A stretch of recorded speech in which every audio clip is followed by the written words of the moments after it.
Good evening और यीशु सहाय। सबसे पहले मैं पिता परमेश्वर को धन्यवाद देना चाहती हूँ इस सुंदर समय के लिए। इसके साथ साथ मैं आप सबों को स्वागत करती हूँ जितने भी इस मीटिंग में जुड़े हैं। खास करके मैं स्वागत करना चाहती हूँ जो आज का हमारा वक्त है और परमेश्वर हम सबों को आशीष करे। इस मीटिंग को शुरू करने से पहले चलिए हम छोटी सी दुआ करते हैं। ये हमारे स्वर्गीय महान दयालु पिता, आपको धन्यवाद देते हैं इस सुंदर समय के लिए, धन्यवाद देते हैं सारे आशीषों के लिए जो आपने हमें दिया है। खास करके इस समय हम दुआ करते हैं जो आज का वक्त है आपके हाथ में सौंपते हैं। उनके संसाध होना, जो भी वचन लाए हैं हमारे लिए, हमें समझ सके और अपने जीवन में लागू कर सके। पिता ऐसे आप आशीष करिएगा हम सबों को, और जितने भी इस मीटिंग में जुड़े हैं मदद और सहायता कीजिएगा ताकि अच्छे से सुन सके, समझ सके और अपने जीवन में आगे बढ़ सके। पिता हम जितने भी यहाँ जुड़े हुए हैं आपके हाथ में सौंपते हुए इस छोटी बिनती यीशु ख्रिस्त के नाम से मांगती हूँ, सुन और ग्रहण कर, आमीन।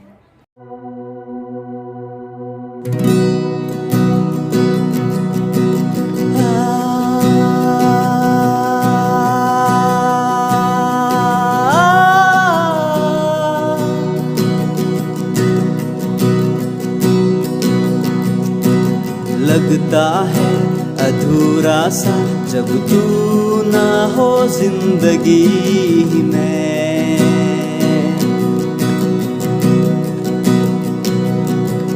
क्यों तन्हा सा महसूस है जब तू पास ना हो मेरे। मेरी कमी पूरी हो सदा जब तू साथ रहे। तू चाहिए मेरी जिंदगी में हर पल, तू चाहिए सदा। तू चाहिए मेरी जिंदगी में हर पल, तू चाहिए खुदा।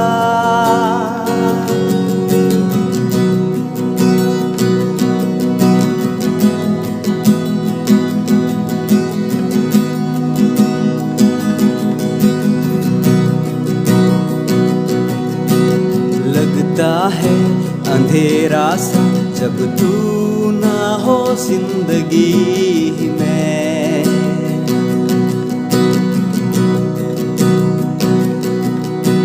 छाई है डर मुझ में, तेरी रोशनी ही सहारा है। मेरी कमी पूरी हो सदा जब तू साथ रहे। तू चाहिए मेरी जिंदगी में हर पल, तू चाहिए सदा। तू चाहिए मेरी जिंदगी में हर पल, तू चाहिए खुदा। तू चाहिए मेरी जिंदगी में हर पल, तू चाहिए सदा। तू चाहिए मेरी जिंदगी में हर पल, तू चाहिए खुदा।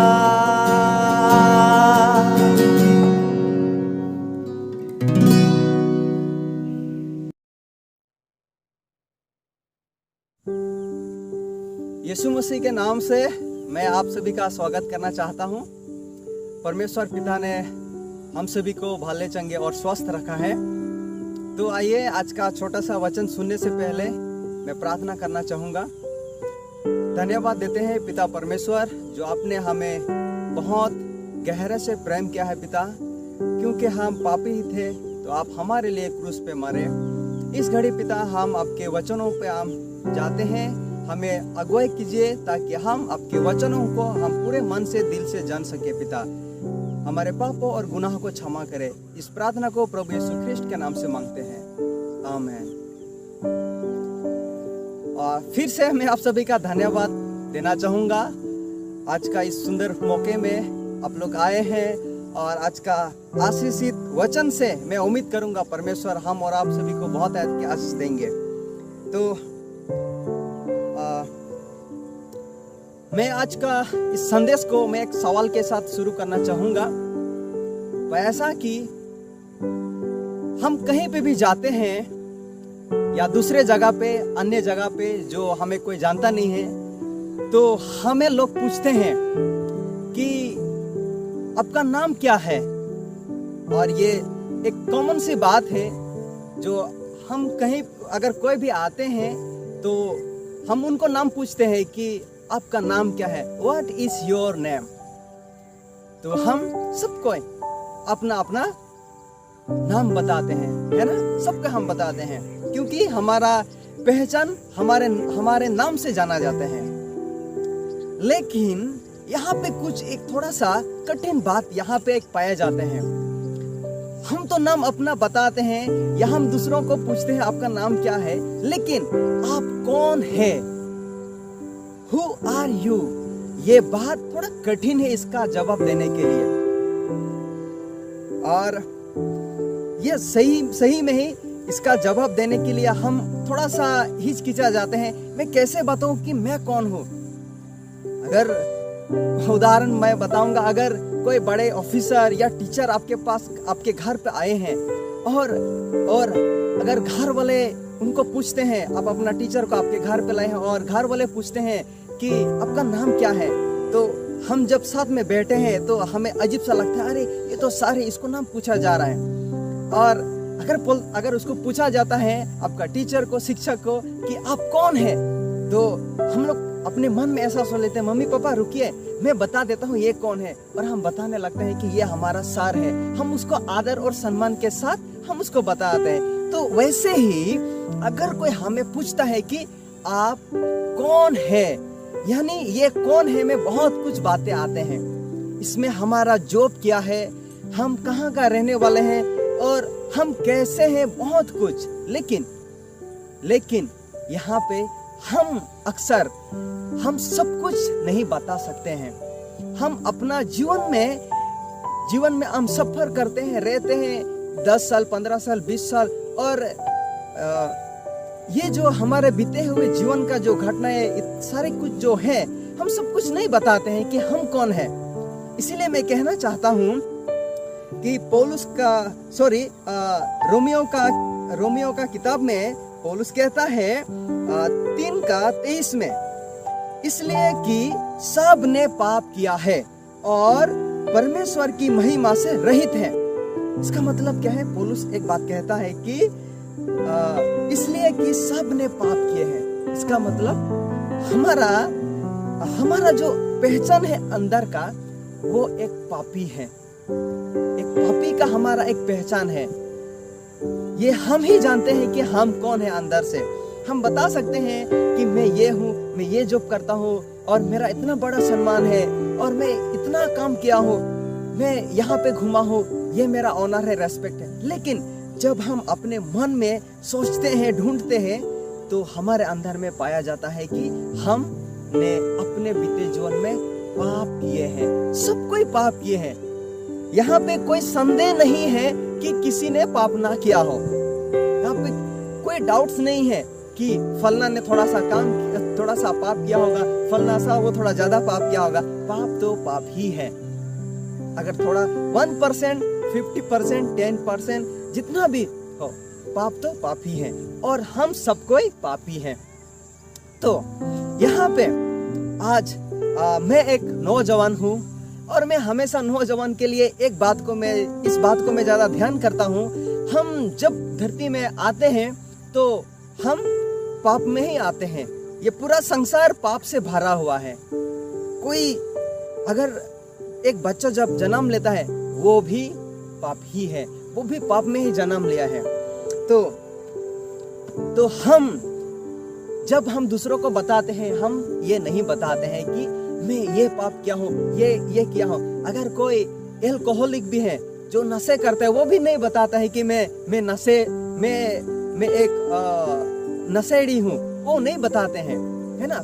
हम कोई भी अपना बुरे पहचान को, अपने जीवन में जो हुआ है वो हम नहीं बताते हैं। तो हम अपना नाम तो बहुत इजी से बताते हैं, बहुत आसानी से हम बता देते हैं कि मेरा नाम ये है, लेकिन ये जो अंदर का जो हमारा पहचान है वो हम नहीं बताते हैं। क्यों?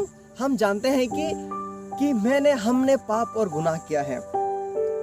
यस, तो आज हम इस बात को ध्यान देंगे, और परमेश्वर सब कुछ हमारे बीते दिनों से जानता है, और हम ये भी जानते हैं कि एक नौजवान अपने यंग एज में कैसे कठोर परिश्रम करता है, मेहनत करता है कि उस चीजों से निकलने के लिए बाहर।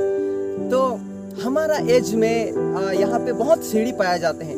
एक छोटा उम्र, उसके बाद चाइल्डहुड, उसके बाद हमारा यंग एज, उसके बाद एडल्ट एज आता है 18 प्लस से। तो ये जो 18 प्लस ये जो एज होता है, हम जब एडल्ट में आते हैं तो हमारा जीवन में बहुत कुछ बदलता है, कुछ अच्छे भी बदलता है और कुछ बुरे भी बदलता है। तो हो सकता है कि आप एक पापी हैं, मैं भी एक पापी हूँ। हो सकता है आपने अपने बीते दिनों में बहुत नशे किए हैं। हो सकता है आपने अपने घर वालों का बात भी नहीं सुने होंगे। मम्मी पापा बोले थे आप वहाँ पे मत जाइए, ये काम ठीक नहीं है, सही नहीं है, फिर भी आपने गया।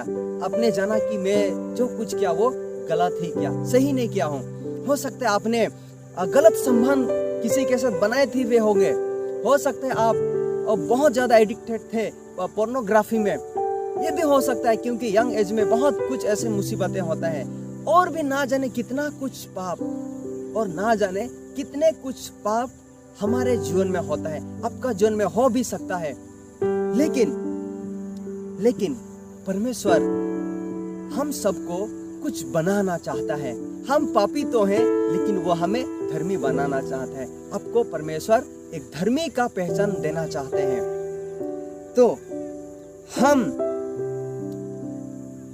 अपने आप को जांचते हैं और ये उम्मीद करते हैं कि मैं सही नहीं किया हूँ, मैं अपना पहचान खो दिया हूँ।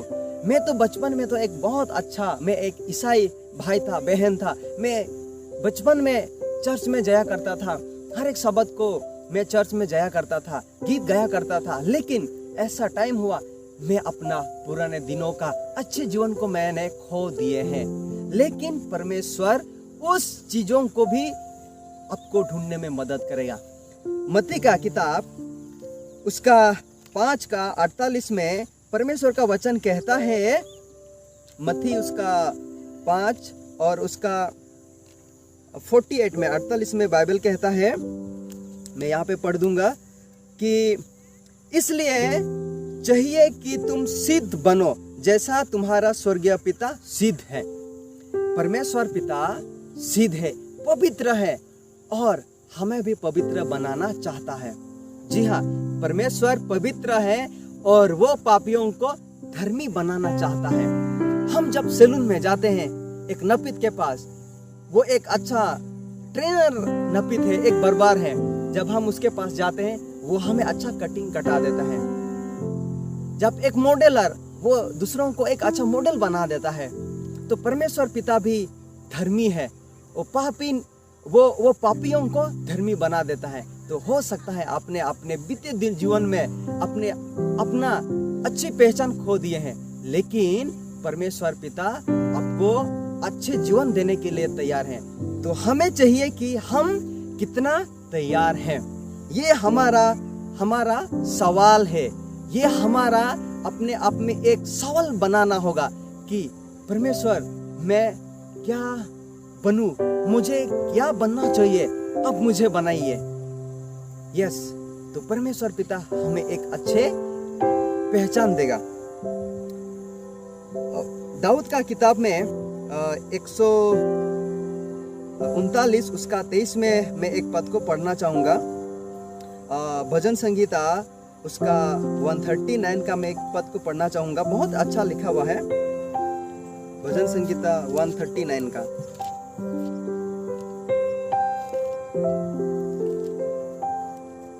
यहाँ पे कहता है कि हे परमेश्वर, मुझे जांच कर जान ले, मुझे परख कर मेरी चिंताओं को जान ले। तो दाऊद यहाँ पे ये कहता है कि वो परमेश्वर से प्रार्थना करता है कि मुझे जांच कर जान ले, मुझे परख कर मेरी चिंताओं को जान ले। तो आज हम अपने आप को ढूंढेंगे, हम अपने आप को कुछ समय के लिए हम सोचेंगे कि परमेश्वर मेरे अंदर में अब जांचिए, क्या कुछ सही पाया जाता है। अगर मेरे अंदर में 100% बुराई भी अगर पाया जाता है, मैं मानता हूँ, लेकिन मैं चाहता हूँ आप मुझे सही बनाइए। यस, जी हाँ। और परमेश्वर सच में अगर हम अपने जीवन को समर्पित करते हैं या अपने आप को उसके पास हम लाते हैं, तो परमेश्वर सच्ची में ही 100% हमें प्योर बना देगा। जैसे सोना को आग में 7 बार उसको टेस्ट किया जाता है, वो प्योर है कि नहीं है। तो परमेश्वर को भी हम अपने जीवन को परमेश्वर के हाथों में हमें सौंपना चाहिए, हमें देना है। तो परमेश्वर हमें एक प्योर इंसान और हमारा जो ओरिजिनल पहचान है परमेश्वर वो हमें लौटा देगा। तो मैं उम्मीद करता हूँ आज का वचन से आप सब कोई आशीषित पाए होंगे, और मैं ये उम्मीद करूँगा कि ऐसा एक पहचान हमारा हो ताकि हमको दूसरों के पास अपना पहचान बोलना ही ना पड़े, परंतु हमें देख के लोग हमारा पहचान को ढूंढे कि हाँ ये फलना है और ये एक अच्छा व्यक्ति है, एक अच्छा इंसान है। तो आज का छोटा सा संदेश से परमेश्वर आप सभी को बहुत आशीष दे। धन्यवाद। और सब कोई अपना जीवन में परमेश्वर को महिमा देने के लिए पीछे ना हटे और अपना हर एक समय अपना ख्याल रखे। Thank you and God bless you all. चलिए हम अपने परिचय को ना खोए कि हम परमेश्वर की संतान हैं, और हमें अपने भले कामों के द्वारा और अपने चाल चलन के द्वारा हम उन्हें दिखाना है कि हम परमेश्वर की संतान हैं। चलिए हम प्रार्थना करेंगे। स्वर्गीय महान दयालु महान प्रभु, आपको धन्यवाद देते हैं कि हम ये सौभाग्य पा सके कि हम आपके संतान हैं और दूसरे को बता सके। और परमेश्वर हमें मदद कीजिए कि हम अपने सौभाग्य हमारे परिचय को ना खोए, हम अपना परिचय को दिखा सके अपने चाल चलन के द्वारा, अपने भले कामों के तरह, कि दूसरे कोई भी आपके प्रतिज्ञा में आ सके और आपके बेटा बेटी बन सके। हमें मदद कीजिए कि हम ये सब कर सके। ये छोटी विनती यीशु मसीह के नाम से मांगते हैं, आमीन।